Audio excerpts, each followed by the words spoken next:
It's 11 p.m. You're lying in bed trying to sleep, but your brain has other plans. It's already at tomorrow morning, replaying a conversation that hasn't happened yet.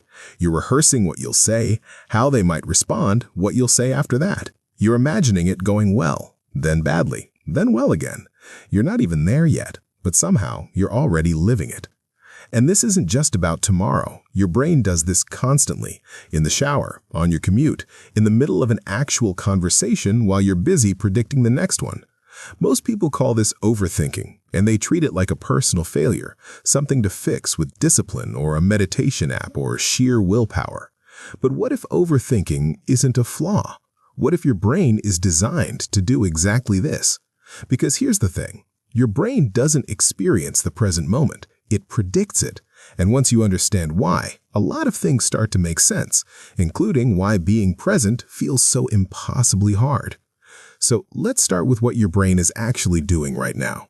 You might think you're experiencing reality as it happens, seeing what's in front of you, hearing these words, feeling whatever you're feeling in this moment. But that's not quite true. Your brain doesn't wait for reality to arrive. It's too slow. By the time sensory information reaches your conscious awareness, the world has already moved on. So instead, your brain does something remarkable. It predicts what's about to happen, and you experience the prediction. This is called predictive processing, and it's happening constantly below your awareness. Your brain is generating a model, a best guess of what you're about to see, hear, feel, even think next. Then it compares that prediction to what actually happens. If there's a mismatch, it updates the model. If the prediction is accurate, it just keeps running. Think about walking into a familiar room. You don't consciously process every object, every shadow, every sound. Your brain already knows what should be there, so it fills in the details. You're not seeing the room. You're seeing your brain's prediction of the room. You only really notice when something's different, when a chair is moved, when a light is off. That's the prediction error. And this makes sense evolutionarily. Imagine you're an early human and you hear rustling in the tall grass. The brain that waits to confirm whether it's a predator or just the wind, that brain doesn't survive long. But the brain that predicts danger, that simulates the threat before it's confirmed, that brain lives to pass on its genes. Prediction isn't a bonus feature, it's the core operating system. Your ancestors survived because their brains got very, very good at simulating what comes next, and you inherited that same machinery. But here's where it gets complicated, because the same system that kept your ancestors alive, that helped them anticipate danger, plan hunts, navigate social hierarchies, doesn't just predict the next few seconds, it predicts tomorrow, next week, next year, futures that don't exist yet. And that's where things start to break down. Because here's what happens. Your brain doesn't just predict the next moment. It simulates entire futures, conversations that haven't happened, outcomes that may never occur, scenarios that exist only in your head. And it doesn't do this once. It does it on loop. You're sitting in a meeting, but part of you is rehearsing tomorrow's difficult conversation. You're trying to enjoy a moment, but your brain is 3 steps ahead, running scenarios, preparing responses, calculating risks. You're not fully here because you're busy living somewhere else. And this comes at a cost. First, you miss the present. Not in some abstract philosophical way, you literally miss it. Your attention is elsewhere. You're there, but not really. Half present, half listening, half living. Think about the last time someone told you something important and you realized halfway through that you hadn't absorbed a word because you were already thinking about what you'd say next. That wasn't a failure of focus. That was your brain doing its job, predicting, preparing, simulating the future. Second, you create anxiety that doesn't need to exist. Because here's the thing about predicted futures. They feel real. Your brain doesn't distinguish well between an actual threat and an imagined one. When you simulate a worst-case scenario, your body responds as if it's happening. Your heart rate increases, cortisol spikes, you feel the stress of a conversation that hasn't occurred, a disaster that may never come. You're living the future in advance and suffering it in advance too. Third, you lose agency. Because when you're constantly reacting to predicted futures instead of responding to what's actually here, you're not making choices based on reality. You're making them based on simulations. You avoid the conversation because you've already imagined it going badly. You don't take the opportunity because you've already predicted failure. You're letting futures that don't exist yet dictate your present. And the research backs this up. Studies on something called prospection, mental time travel, show that we spend nearly half of our waking hours thinking about something else than what we're currently doing. Not occasionally, half the time. And here's the kicker.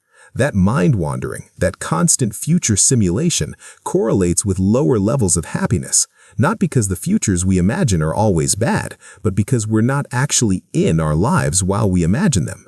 The same mechanism that kept your ancestors alive, that helped them plan, prepare, anticipate danger, now keeps you up at night. It rehearses conversations that will never happen. It simulates disasters that will never come. It pulls you out of the only moment that actually exists. So what do? Most advice will tell you to be present, to stop overthinking, to meditate, journal, practice mindfulness. And maybe that helps, but here's the problem with that advice. You can't just turn it off. Because your brain is a prediction machine. That's not something you can switch off. It's not a habit you can break or a flaw you can fix. It's doing what it evolved to do. So the question isn't, how do I stop predicting? The question is, how do I stop confusing prediction with reality? And that shift, small as it sounds, changes everything. Because most of the time when you're anxious, when you're overthinking, when you're stuck in your head, you're not responding to what's happening. You're responding to what your brain predicts might happen. And you can learn to notice the difference. First, recognize when you're living inside a prediction, not reality.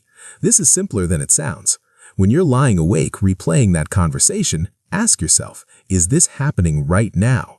When you're anxious about tomorrow's meeting, ask, is this real or is this a simulation?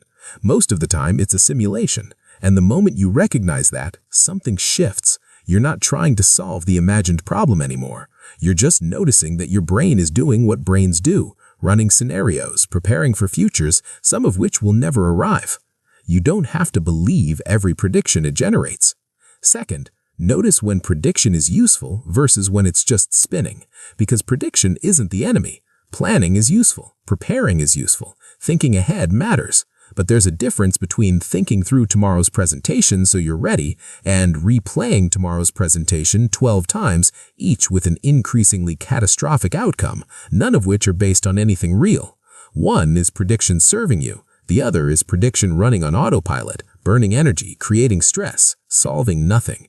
And you can learn to tell the difference, not by forcing yourself to stop, but by simply noticing. Is this helping me prepare, or is this just my brain spinning? Third, create small moments where you're actually here, not as a discipline, not as another thing you should do, but as curiosity. Because your brain updates its predictions based on real sensory input. When you actually pay attention to what's here, what you're seeing, hearing, feeling right now, you give it real data instead of simulations. You don't have to meditate for an hour. You don't need a practice. Just notice. What's actually here that I'm missing because I'm busy predicting? The temperature of the air, the sound in the room, the fact that right now, in this specific moment, you're okay. Not forever, not in the imagined future, right now. And here's what's strange. The more you do this, the less the predictions control you. Not because you've stopped them, but because you've stopped mistaking them for reality. You start to see overthinking for what it is, not a personal failure, but your brain doing its job a little too well. And that changes your relationship to it. So here's what changes when you see it this way. You're not broken for overthinking. Your brain isn't malfunctioning when it spirals into future scenarios, when it rehearses conversations, when it pulls you out of the present. It's doing exactly what it was designed to do: predict, prepare, protect.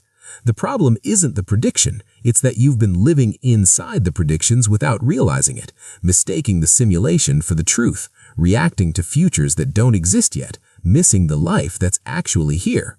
But you don't have to do that. You can't stop the prediction machine, and you don't need to. You just need to notice when you're inside a story about the future instead of standing in the present. And when you catch yourself there, rehearsing, spiraling, simulating, you don't have to fight it. You can just see it for what it is. A prediction, not reality. A future your brain is running, not the future that will actually happen. Stay aware of what's coming. Plan, prepare, think ahead. But don't mistake the rehearsal for the performance. Don't live the future twice, because the future will come. It always does, but it doesn't need you there yet. You should watch this video next. I think you will like it.